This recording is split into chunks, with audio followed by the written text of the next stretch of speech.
Hello everyone, welcome to GATE Academy and education. आज हम लोग दो न्यूमेरिकल सॉल्व करने वाले हैं जो कि बेस्ड है फ्लाईव्हील पर। ठीक है, उसके फ्लाईव्हील पर बेस्ड दो क्वेश्चन करने वाले हैं, बड़े आसानी से समझने वाले हैं, एक स्टेप बाय स्टेप समझने वाले हैं और बड़े धीरे से समझने वाले हैं। ठीक है, तो दो क्वेश्चन में से पहला क्वेश्चन आपके पास ये वाला क्वेश्चन है, इसके बाद एक और क्वेश्चन है, उसकी बात करेंगे। तो सबसे पहले वाले क्वेश्चन इस पे देख लेते हैं कि ये क्या बोलता है। The mass of flywheel of a steam engine is 3250 kg। ठीक है भाई, फ्लाईव्हील की यदि मैं मास की बात करूं तो वो 3250 kg है with the radius of gyration of 1 metre. इसके रेडियस ऑफ गायरेशन की बात करूं तो कितना दे दिया गया है आपको, 1 मीटर दे दिया गया है। The starting torque of the engine is 4500 newton metre. इसके जो स्टार्टिंग टॉर्क की मैं बात करूं टाउ की, तो वो कितना दे दिया गया है, 4500 न्यूटन मीटर दे दिया गया है। What is the angular acceleration, किसमें पूछा गया, unit radian per second square में। What is the angular acceleration of the flywheel, आपको एंगुलर एक्सेलरेशन फाइंड आउट करना है। ठीक है, कैसे फाइंड आउट करना है, थोड़ा सा चलते हैं, देखते हैं स्टेप बाय स्टेप। सबसे पहले मैं इसके सॉल्यूशन की बात करूं तो सबसे पहले मैं लिखने वाला हूं कि गिवन डाटा दिया क्या गया है। गिवन डाटा की बात कर रहे हैं ना, चलिए देखिएगा।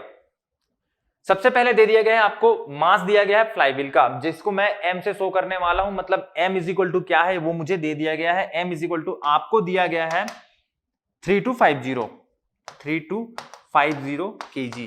और क्या दिया गया है, रेडियस ऑफ गायरेशन दे दिया गया है। मान लो कि बात रेडियस ऑफ गायरेशन को k से शो करूं तो k इज इक्वल टू आपको दे दिया गया है बेटा कितना है, 1 मीटर।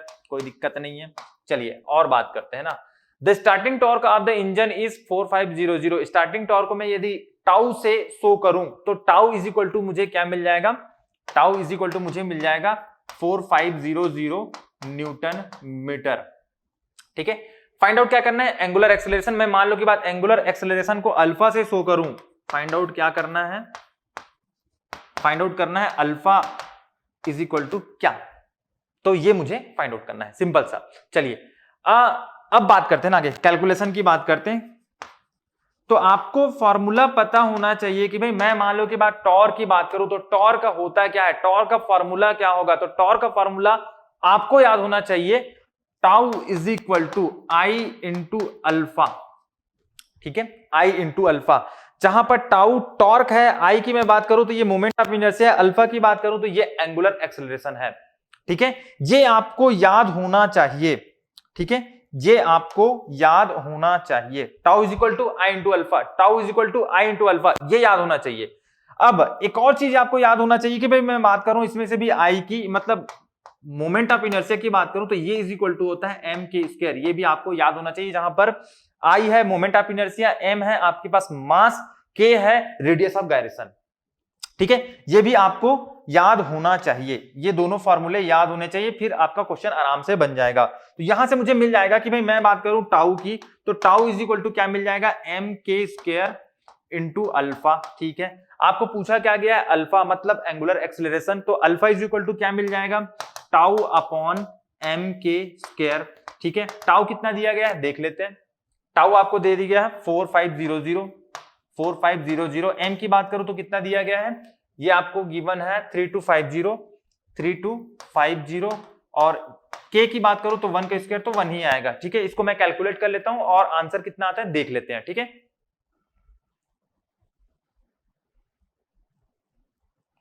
डिवाइडेड बाय 32,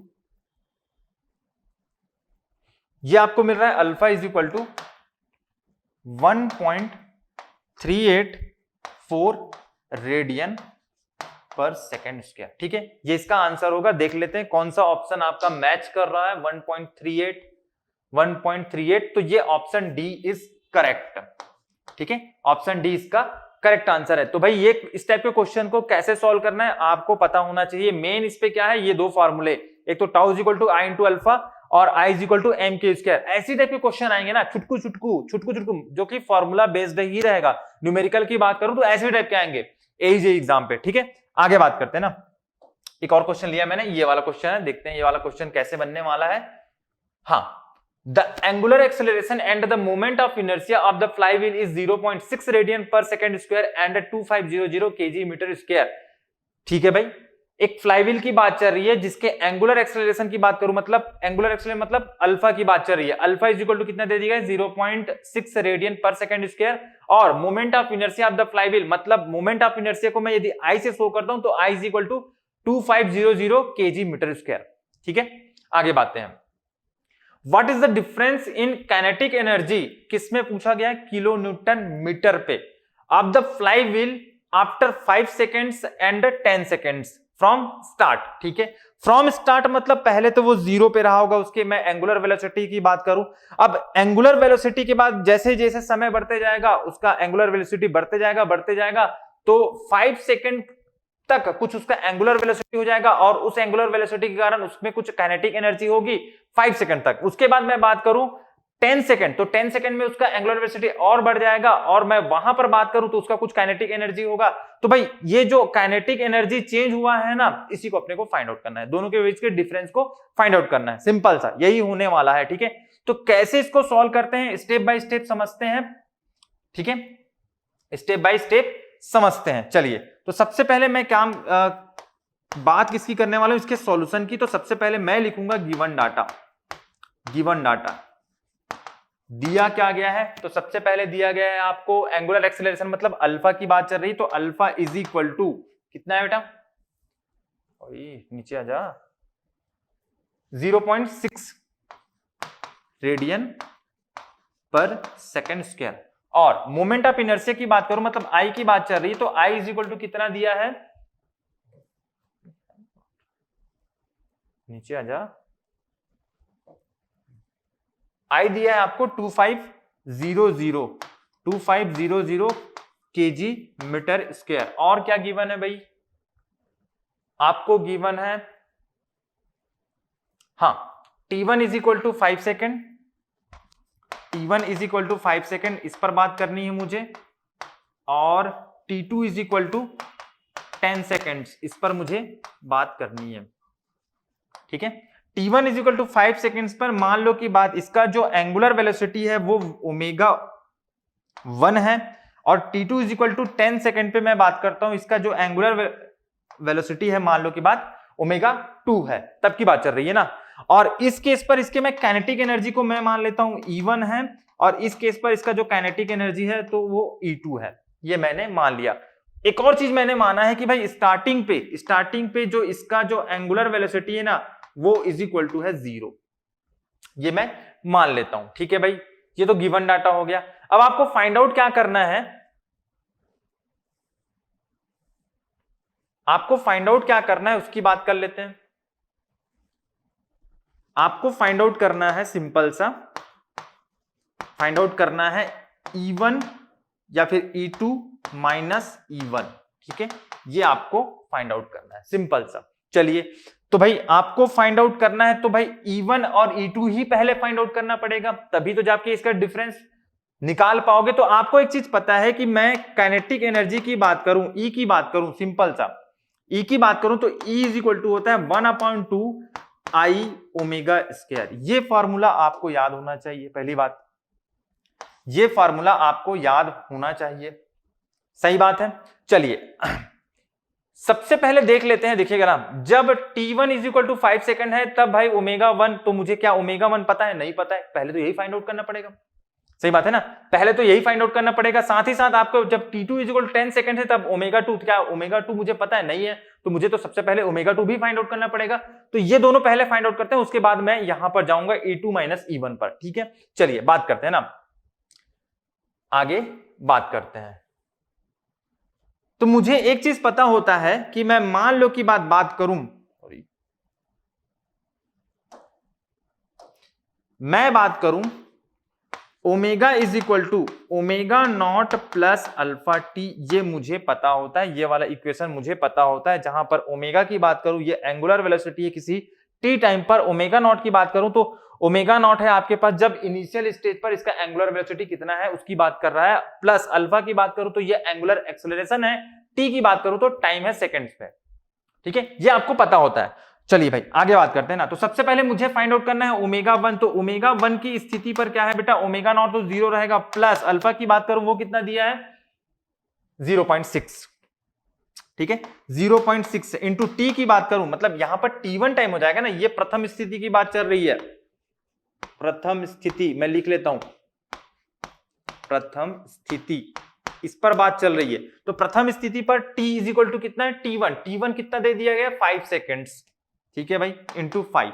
ये मैं कैलकुलेट कर लेता हूं तो मुझे ओमेगा 1 मिल जाएगा 6 पंचे 30, 3 रेडियन पर सेकेंड मुझे मिल जाएगा, सिंपल सा। इस केस पर मैं एनर्जी की बात करूं, काइनेटिक एनर्जी की बात करूं तो E1 है, तो E1 इज इक्वल टू 1/2। आई की बात करूं तो आई कितना गिवन है आपको, गिवन है 2500 केजी मीटर स्क्वायर। तो 2500 इंटू ओमेगा 1 मतलब 3 radian per second square, sorry 3 radian per second, तो ओमेगा 1 का स्क्वायर कितना हो जाएगा 3 का स्क्वायर।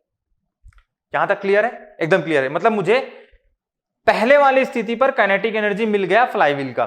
सेकेंड वाली स्थिति की बात करते हैं, द्वितीय स्थिति की बात करते हैं, ठीक है, द्वितीय स्थिति की बात करते हैं। सेकेंड कंडीशन पर बात चल रही है, ठीक है, सेकेंड कंडीशन पर बात चलती है भाई। तो भाई मुझे एक चीज पता है कि omega is equal to omega not plus alpha into T, सही बात है। और द्वितीय स्थिति की बात करूं तो भाई यहां पर ओमेगा 2 मिल जाएगा, omega 2 is equal to omega not plus alpha into T2, सही बात है, अल्फा इंटू T2। चलिए देख लेते हैं। तो ओमेगा 2 मुझे फाइंड आउट करना है, तो omega 2 is equal to omega not तो मुझे पता है कि 0 है, plus alpha is equal to कितना है 0.6 है, इंटू T2 की बात करूं तो T2 कितना है 10, जहां से मुझे मिल जाएगा omega 2 is equal to 6 radian per second, ठीक है। अब इस स्थिति पर, इस कंडीशन पर मान लो कि बात मेरा काइनेटिक एनर्जी है वो है E2 इज इक्वल टू क्या होता है 1/2 इंटू आई इंटू ओमेगा 2 का स्क्वायर, सेकंड स्थिति पर, ठीक है। तो भाई इसमें कुछ चेंज नहीं होगा, 1/2 आई तो वही रहेगा, कितना है 2500 इंटू ओमेगा 2 अब चेंज जाएगा बेटा 6 स्क्वायर,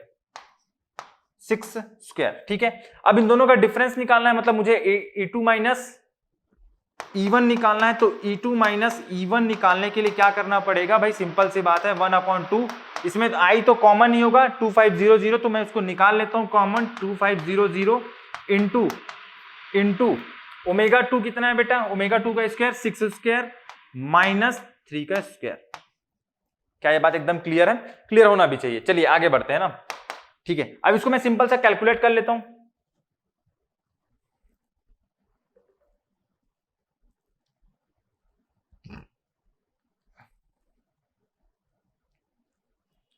इंटू ये मुझे मिल जा रहा है